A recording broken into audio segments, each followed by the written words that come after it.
Le monde célèbre du 18 au 22 mai 2020 la semaine de la biodiversité décrétée par la Convention sur la diversité biologique, traité international adopté lors du sommet de la Terre à Rio de Janeiro en 1992.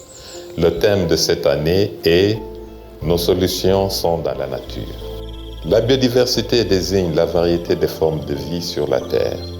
En termes simplifiés, ce sont les milliers d'habitats naturels différents, les millions d'espèces différentes, les milliards d'individus différents et la multitude de caractéristiques différentes propres à chacun qui forment tous ensemble la toile de la vie sur Terre.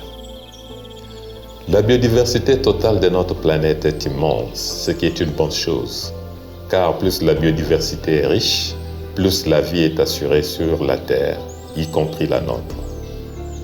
En effet, plantes, animaux, créatures de toute taille et de toute forme, ainsi que les êtres humains sont tous liés, si bien que lorsqu'il y a une crise de la biodiversité, notre santé et nos moyens de subsistance sont également menacés.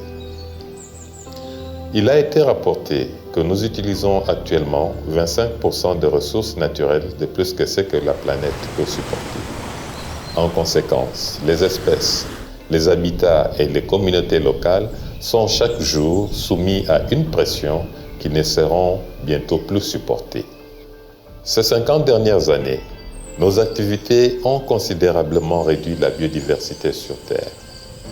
Le déclin de la biodiversité que nous voyons se dérouler sous nos yeux est une catastrophe pour la nature et donc pour nous. On entend beaucoup parler de changement climatique, mais la perte de la biodiversité est tout aussi inquiétante. Ce que nous faisons au monde naturel nous affecte en retour et pas toujours de la façon dont nous l'aurions souhaité, comme nous le montre par exemple la crise actuelle de Covid-19. Malgré l'absence de réponse définitive quant à l'origine précise, au lieu ou à la manière exacte dont la pandémie de Covid-19 est apparue, l'on sait qu'environ 70% de toutes les maladies infectieuses émergentes et presque toutes les pandémies récentes, comme Ebola, le SARS, ont pour origine des animaux. Et que près de la moitié d'entre elles sont liées à la dégradation de l'environnement causée par l'expansion agricole, la déforestation, l'urbanisation ou le braconnage. Toutes ces activités augmentent les niveaux de contact entre les hommes et les animaux et la probabilité de débordement des virus pathogènes. Il est donc temps de revoir notre rapport à la nature, car les interdépendances entre les humains et le monde naturel n'ont jamais été aussi déterminantes pour notre bien-être. Nous avons une chance de redresser la situation si nous comprenons que nos solutions se trouvent dans la nature.